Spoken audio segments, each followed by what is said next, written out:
Hello everyone, কেমন আছো সবাই? ভালো আছো নিশ্চয়ই। আমিও ভালো আছি। বরাবরের মতো আমি আমার আরেকটি নতুন ব্লগ নিয়ে তোমাদের সামনে চলে এসেছি। আর তোমরা কাছে অথবা দূরে যে যেখান থেকে আমার ভিডিওটা দেখছো, তোমাদের সবাইকে অনেক অনেক ওয়েলকাম। আশা করছি ভিডিওটা ভালো লাগবে তোমাদের। আর যদি ভিডিওটা ভালো লাগে অবশ্যই তোমরা আমার ভিডিওটাকে লাইক করো, আমাকে কমেন্ট করো, আর একবার আমার চ্যানেলটাকে সাবস্ক্রাইব করে দিও। আর যারা সাবস্ক্রাইব করেছো তাদেরকে অসংখ্য ধন্যবাদ। আর যারা নতুন আছো, যদি আমার ভিডিওটা ভালো লাগে অবশ্যই তোমরা আমার ভিডিওটাকে লাইক করো, আমার চ্যানেলটাকে সাবস্ক্রাইব করে দিও, আর ফ্রেন্ড ফ্যামিলির সাথে আমার ভিডিওটাকে শেয়ার করো। আজকে আর্লি মর্নিং ঘুম থেকে উঠে গেছি। তার কারণ হচ্ছে আজকে তো একাদশীর পারণ ছিল আর ছেলেটার স্কুলটা খোলা ছিল। তো ঘুম থেকে উঠে রুমগুলোকে ঝাড়ু দিয়ে নিয়েছি।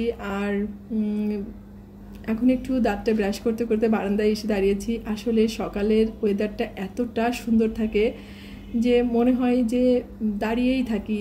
চারিদিকে পাখির ডাক আর ঠান্ডা ঠান্ডা ওয়েদার, লোকজনের কোলাহল নেই, এত সুন্দর, মানে এটা বলে ভাষায় প্রকাশ করা যায় না। কিন্তু আসলে হাতে তো ওই ধরনের সময়টা থাকে না যে একটু দাঁড়িয়ে থাকবো, যেহেতু একটা কাজের পর একটা কাজ মাথার উপরে থাকে। তো ভাবলাম যে বারান্দাটাকে ধুয়ে দিয়ে তারপর স্নান করে আসি। আর আমরা যারা শহরে আছি, আমাদের মর্নিং বা আর্লি মর্নিং রুটিনটা গ্রামে যারা আমাদের মা, বড় মা, কাকি আছে তাদের থেকে কিন্তু অনেকটাই ভিন্ন। কারণ আমরা ছোটোবেলায় দেখেছি যে আমাদের মা, বড়মা, কাকিরা মানে সকালে ঘুম থেকে উঠে রুমগুলোকে ঝাড়ু দিয়ে ঘরের সামনেটা একটু লেপে নিত, না হলে মুছে নিত। তারপর গোয়ালটাকে পরিষ্কার করতো, উঠোনটাকে ঝাড়ু দিত, রান্নাঘরের ছাই ওঠাতো, রান্নাঘরটাকে পরিষ্কার করতো। মানে ওদের আর্লি মর্নিং না অনেক কাজ থাকে। আর আমরা যারা শহরে আছি, আমরা ঘুম থেকে উঠে আগে ভাবি যে তাড়াহুড়ো করে রুমটাকে ঝাড়ু দিয়ে, যাদের হাজবেন্ড বাইরে জব করে মানে সকালে তাদের জন্য নাস্তা তৈরি করা, তারপর অফিসের জন্য খাবার দেয়া, তারপর সকালে যদি বাচ্চাটার স্কুল থাকে তাহলে তাকে টিফিন করে দেয়া, তাকে কিছু খাইয়ে স্কুল পাঠানো। মানে তা আমাদের মা কাকিদের থেকে আমাদের লাইফটা পুরোটাই কিন্তু আলাদা। আর আমরা দেখেছি যারা আমরা গ্রামে ছিলাম ছোটোবেলায়, তো তাদের এগুলো নিয়ে কোনো চিন্তাই থাকতো না। তাদের নিরিবিলি তাদের কাজগুলোকে করে নিত। বাইরে যে তার হাজব্যান্ড যাবে বা বাচ্চাটা স্কুলে যাবে এ ধরনের কিন্তু কোনো চিন্তাভাবনা ছিল না। তো আমি সকালে এই যে তোমাদের সাথে গল্প করতে করতে অনেক কাজই আমার হয়ে গেছে। তো আমি ঠাকুরকে নমস্কার করে নিয়েছি স্নান করে, তারপর সকালে রান্নাটাও করে নিয়েছি। আর পরে ছেলেকে ঘুম থেকে ডেকে দিয়েছি, ও স্নান করে এখন ঠাকুরকে প্রণাম করে নিচ্ছে। তারপর ওর স্কুল ড্রেসটা পরা হয়ে গেলে তারপর ওকে খাইয়ে আমি স্কুলে নিয়ে যাব। তো যেটা বলতেছিলাম যে আমাদের মর্নিং রুটিন যেটা থাকে, আসলে সব কিছুই পরিস্থিতির উপর ডিপেন্ড করে। যে যে পরিবেশে থাকে তার কিন্তু কাজের ধরনটা সেই ধরনেরই হয়। আমরা যদি এখনও গ্রামে যাই, এখনও কিন্তু সেই একই রুটিন আছে তাদের। আর ঘুম থেকে উঠে কিন্তু অনেক সকাল সকাল, মানে 5টা বাজে দেখি যে এখনও ঘুম থেকে উঠে যাই। আর আমার ছোটোবেলায় আমি দেখতাম, আমি যখন আমার মামা বাড়িতে যেতাম, আমার দিদিমা উনি তো হারিকেন চেনো কিনা অনেকেই জানি না, তবে হারিকেন ধরায় আর কি ভোরবেলা কাজ শুরু করে দিত। মানে এগুলো ভাবলে না খুব ইন্টারেস্টিং লাগে। মানে ওই সময় উঠে সে হারিকেন ধরায় উঠোন ঝাড়ু দিত, ঘর পরিষ্কার করতো, রান্নাঘর পরিষ্কার করতো।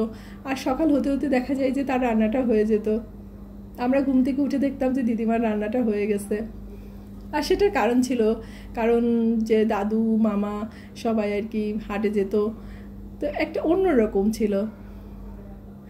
আর আগে তো ভাবতাম যে সকালে ঘুম থেকে উঠতে এত কষ্ট, ঘুম থেকে উঠে পড়াশোনাটা করতে পারতাম না, বসে বসে ঝিমাতাম, মার বকা খেতাম।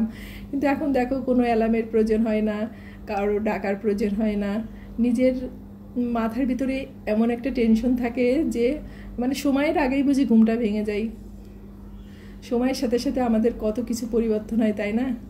আর এই পরিবর্তনগুলো কিন্তু ভালো, এটা একটা পজিটিভ। কারণ আমরা যদি সেই অলসতা আমাদের ভিতরে থাকে তাহলে কখনোই সংসার কিন্তু করা যায় না, আর সংসার জীবনটা কিন্তু সুখের হয় না, আর নিজের সন্তানকেও কিন্তু মানুষ করা যায় না। তো মনে হয় যে তখন যদি এই টাইমটা উঠতাম বা এই টাইমে উঠে পড়াশোনাটা করতাম, তাহলে হয়তো আরও ভালো কিছু করতে পারতাম। আসলে সময় চলে গেলে সবাই সব কিছু বুঝতে পারে, এটাই হচ্ছে সব মানে নিয়ম। আর এটা বুঝতে পারলে তখন আর কিছু করার থাকে না।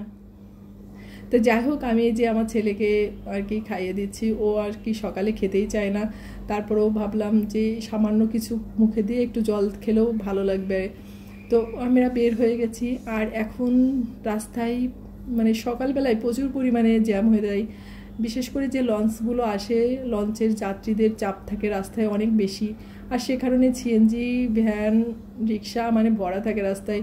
আগে এই ধরনের সমস্যাগুলো হতো না। তারপর ছেলেকে স্কুলে দিয়ে আমি বাসায় চলে এসেছি। আমরা সবাই সকালে খাওয়া দাওয়া করে নিয়েছি। আমার দুপুরের রান্নাটাও কমপ্লিট হয়ে গেছে। তোমাদের সাথে আর সেগুলো শেয়ার করিনি। তো আজকে দুপুরবেলা ভাবলাম যে ঘাটকোলের পাতার আর কি বাটা করব। তো এটা আর কি তোমাদের সাথে শেয়ার করি। আর এটা খেতে কিন্তু অনেক মজা লাগে। আমার তো মনে হয় যদি এই ভর্তাটা থাকে তো এই ভর্তাটা দিয়েই আমার খাওয়া হয়ে যায়। যেমন আমরা ধনেপাতাটার ভর্তা করি, তেমনই ঘাটকোলের পাতাটাকে আর কি ভর্তা করে নিই। তো এটা শুধুমাত্র আমাদের জন্যই করতেছি, যেহেতু এটার ভিতরে পেঁয়াজ আর রসুন দিয়ে আছে। তো আমার শাশুড়ি মা তো এটা খাবেন না, এই কারণে আমি হচ্ছে আমাদের জন্যই করে নিচ্ছি। আর এটা আমার হাজব্যান্ডও খেতে অনেক পছন্দ করে। আসলে ভর্তা জিনিসটা যে কেউ আমার মনে হয় পছন্দ করে। আর ভর্তার প্রতি দুর্বলতা সবারই থাকে। আমার মাঝে মাঝে মনে হয় যে মাছ মাংস যে একটু ভর্তা হলে কিন্তু খেতে অনেক মজা লাগে। একটু ঝামেলার কাজ, তারপরেও মাঝে মাঝে আর কি করার চেষ্টা করি। আসলে সব কিছুরই তো পরিবর্তন হওয়া লাগে, তাই না? তো আমি আর কি ওইদিকে সব কিছুই রান্না করে নিয়েছি। এখন ভর্তাটাকে একটু তেলের উপরে দিয়ে একটু ভাজি ভাজি করে নিলেই হয়ে যায়। আর যেটা বলবো সেটা হচ্ছে এই ঘাটকোলের পাতাটা প্রথমে একটু জলের ভিতরে দিয়ে সামান্য ভাপ দিয়ে নিয়েছি। কারণ কি, ভাপ দিয়ে নিলে ভালো হয়, না হলে গলা চুলকানো দেখা যায় যে একটা সম্ভাবনা থাকে। তো সামান্য পরিমাণ গরম জলে ভাপ দিয়ে নিয়ে তারপর জলটাকে ফেলে দিয়ে পাতাগুলোকে একটু চিপে মানে যতটা জল ছিল ফেলে দিয়েছি, দিয়ে এখন হচ্ছে বেটে নিচ্ছি। আর এই পাতাটার সাথে আমি একটু রসুন দিয়েছি আর পেঁয়াজ দিয়েছি আর একটা মরিচ দিয়েছি।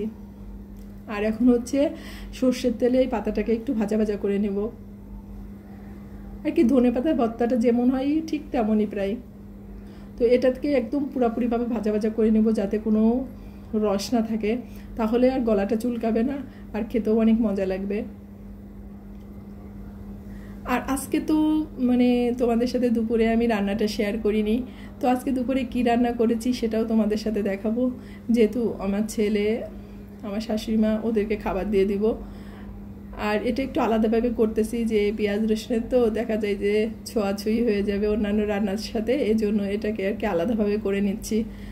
তো এই যে আমি হচ্ছে আমার ছেলে আর শাশুড়ি মাকে খাবার দেব। আর আজকে কি কি রান্না করেছি সেটাই তোমাদের সাথে শেয়ার করব। আজকে হচ্ছে মুখি কচু দিয়ে আর কি ইলিশ মাছ রান্না করেছি, আর আলু দিয়ে পাবদা মাছের ঝোল করেছি, আর উস্তা আলু আর কি ভাজি করেছি। এগুলো দিয়েই আমার শাশুড়ি মাকে খাবার দিব। আর উনি যেহেতু এটা খাবে না, এ কারণেই এটাকে আর কি একটু পরে আর কি ভেজে নিলাম। তো ওদেরকে খাবার দিয়ে দিয়েছিলাম, এখন হচ্ছে আমি নিজেও খেতে বসে গেছি। তো আমাদের খাওয়া হচ্ছে আর সবাই একটু গল্প সল্প হচ্ছে। আর যেহেতু সকাল থেকে অনেক তাড়াতাড়ি ঘুম থেকে উঠেছি, সেইভাবে রেস্ট। আর তোমরা দেখবা সারাদিনের যত ক্লান্তি সেটা কিন্তু দুপুরে খাওয়ার পরেই বোঝা যায়। তার আগে কিন্তু এক নাগারে কাজ করতে থাকবা, তোমার শরীরে কিছুই হবে না, মানে কোনো কিছুই মনে হয় না, সব কিছুই করতে পারি। কিন্তু দুপুরে খাওয়া দাওয়ার পরে যদি একটু রেস্ট না নেওয়া যায় তাহলে মনে হয় যে শরীরটা চলেই না। এটা শুধু আমার ক্ষেত্রে না, আমার মনে হয় এটা আমাদের সবারই হয়। তো আমি আর কি খাওয়া দাওয়া করে একটু রেস্ট নিয়ে নেব। আর সবাই ভালো থেকো, সুস্থ থেকো, সাবধানে থেকো, আর অবশ্যই নিজের পরিবারের প্রতি যত্ন নিও। ভালো থেকো সবাই, দেখা হচ্ছে পরবর্তী ব্লগে।